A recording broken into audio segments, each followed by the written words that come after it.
ఇక్కడ దిగేస్తాను. ఏంటి sir, wait చేయమంటారా? వద్దు. సరే సార్.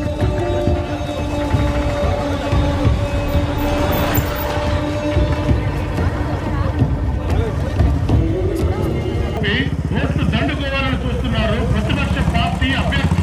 నేను ఎమ్మెల్యేగా ఉన్న 5 సంవత్సరాల్లో ఎన్ని నేరాలు జరిగాయో పరీక్షించుకోవాలండి. ఈ నియోజకవర్గంలో 10,000 పైగా క్రిమినల్ కేసులు రికార్డ్ అయింది. కేసులు దాగిన రహస్యాలను బయటపెట్టలేక కేసులు చేశారు. అప్పటి ప్రభుత్వంలో ఉన్నాం. ప్రజలారా, మీరు ఒక విషయాన్ని బాగా గుర్తుంచుకోండి. ఇప్పుడు అధికారంలో ఉన్నది మన పార్టీ. ఆ నేరస్తుల్ని వదిలిపెట్టే ప్రసక్తే లేదు. ఎందుకు పనికిరాని వాళ్ళని మీరు నిందలు వేసిన ఆ పోలీసులతోనే నేరస్తులను కనిపెట్టేలా చేస్తారు.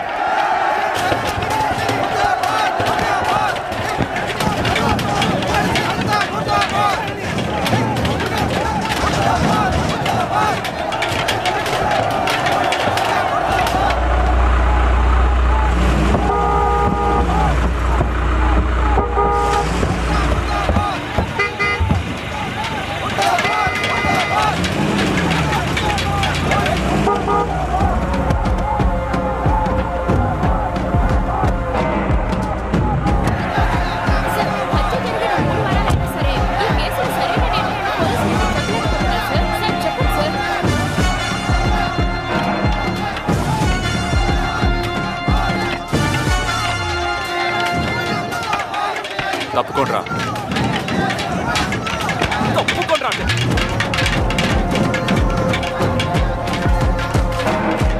డిఎస్పీ వచ్చారా? వచ్చారు సార్. గేట్ దగ్గర ఒక చిన్న ఇష్యూ అయింది సార్. కరుణాకర్ గారు వచ్చినప్పుడు చిన్న తోపులాట జరిగింది. సార్ టోపీ లాగేసుకుని గొడవ చేశారు సార్. ఎగ్జిట్ పోల్ ఒకసారి చూడండి. 2 వారాల క్రితం ఉన్న పరిస్థితి లేదు ఇప్పుడు. ఈ చేతగానితనం వల్ల సఫర్ అవుతున్నది నేను. ఈ విషయం బయటకు పొక్కితే నా పేరు రిపేర్ అవుతుంది. మీడియా వాళ్ళు బయటే ఉన్నారు. ఎలక్షన్ కి ఇంకా 2 వారాలే ఉంది. మీ వల్ల కాకపోతే వదిలేసిపోండి. తెలివైన పోలీసుల్ని నేను తీసుకొస్తాను. ఊరికే డంబాలు కొట్టుకుని తిరుగుతున్నారు పనికి మాలిన వాళ్ళు. ఒక్క కేసైనా సరిగ్గా డీల్ చేశారయ్యా మీరు? నాకు రిజల్ట్ కావాలి. అందుకని వారాల తరబడి టైం ఇవ్వడం కుదరదు. 2 రోజుల్లో తేలిపోవాలంతే. చెప్పింది అర్థమైందా? ఎక్కడ వాళ్ళు వెళ్ళిపోయారు సార్. గొడవ చేయడానికనే వాళ్ళని పిలిపించారు సార్. ఆ ప్లేట్ రవిగడి మనుషులు వాళ్ళు. పోయిన వారం బార్లో పట్టుకున్నామే వాడు ఇంకా ఆ డానీ సార్. వాళ్ళిద్దరూ ఇప్పుడు పార్టీ ఆఫీసులోనే ఉంటారు. అక్కడికి మనం రావన్న ధైర్యం.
డిఎస్పీ మీద చేసినందుకు నేను మళ్ళీ వస్తాను. ఇప్పుడు వచ్చింది మా అన్నయ్య మీద చేసినందుకు. అందమైన బాలుడే తనవాడై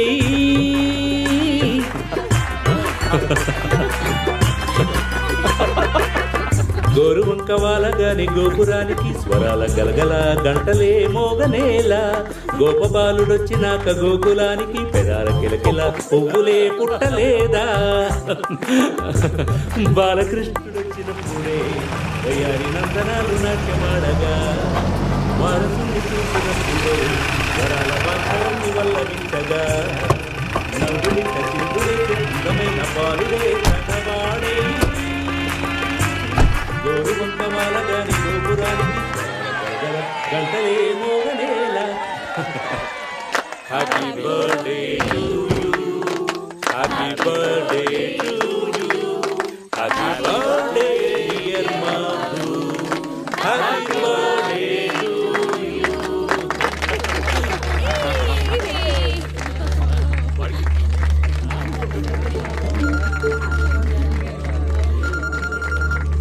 ఏయ్ తను కూడా పెట్టు. తను చాలాసేపు నుంచి వెయిట్ చేస్తాం. హలో సార్, దీన్ని కొంచెం స్లైస్ చేసి ఇవ్వు. ఇంకా నాకు ఇవ్వలేదు. వాడికి ఇంకో పీస్ ఇవ్వమా, తింటాడు. సార్ సార్ పార్టీ ఆఫీసులో కొంతమంది గూండాలు దాగున్నారని తెలియడంతో వెళ్ళాం. వాళ్ళు బాగా వైలెంట్ అయినప్పుడు మేము సెల్ఫ్ డిఫెన్స్ కోసమే అది సార్ నేను వాన్ చేస్తాను సార్, వాన్ చేస్తాను. Yes sir. సార్ నేను చెప్పాను కదా, మా సైడ్ నుంచి ఏ విధంగానూ స్లో డౌన్ అవ్వలేదు సార్. ఎవిడెన్స్ పక్కాగా అవ్వడానికి టైం అవుతోంది. మర్డర్ కేసు అవ్వడం వల్ల వాడే చేశాడు సార్, డౌట్ ఏం లేదు. ఇంకా కొన్ని ఆధారాలు సేకరించి అరెస్ట్ చేద్దాం అనుకుంటున్నాం. లేదు సార్, డిలే ఏమీ అవ్వదు సార్. అర్థమైంది సార్. Okay sir. అవును సార్. సార్ సార్ సార్ మేము అందుకే వాట్స్ ద స్టోరీ? గడిచిన ఏప్రిల్ 13వ తేదీ రాత్రి 11:30కి ఆటో డ్రైవర్ అయిన మురళి సుబ్బు అనే వ్యక్తి నడుపుతున్న షాప్కి వచ్చాడు. అక్కడ బాగా ఎక్కువగా మందు కొట్టాడు. ఈ పరిస్థితుల్లో నువ్వు బండి తీకు, నేనే వస్తాను. నేను ఇంటికి వెళ్ళడం లేదు. మరైతే ఈ టైంలో ఎక్కడికి వెళ్తావు? సింహాద్రన్న, పెళ్ళికి కావాల్సిన ఏర్పాట్లన్నీ నేను చూసుకున్నాను. నా చెల్లెల మనసుకు తగినట్టుగా ఒక కుర్రాన్ని నేను ఆల్రెడీ వెతుకుంచాను. వాళ్ళతో మాట్లాడిన వరదక్షిణ ఇవ్వడానికి ముందు మార్టిన్ అనే వెధవ దగ్గర 75,000 రూపాయలు నాకు కావాల్సి వచ్చింది. నాకు అవసరం వచ్చినప్పుడు ఇవ్వు అన్నాను. నువ్వు ధైర్యంగా వాళ్ళకి మాట ఇవ్వరా అని వాడు చెప్పినందువల్లే నేను మాట ఇచ్చాను. అది నీకు తెలుసు కదన్నా. కానీ ఇప్పుడేంట్రా అంటే ఇచ్చిన మాట మర్చిపోయి ఆ ఎదవ డబ్బు లేదంటున్నాడు. మార్టిన్ సారా? ఇస్తానన్న డబ్బు ఇవ్వకపోతే పెళ్లి ఆగిపోద్ది. ఒకవేళ అలా పెళ్లి గనక ఆగిపోయిందంటే ఒక్కను కూడా ప్రాణాలతో వదలను. ఇప్పుడు నువ్వు తాగున్నావు, అక్కడికి వెళ్ళొద్దురా.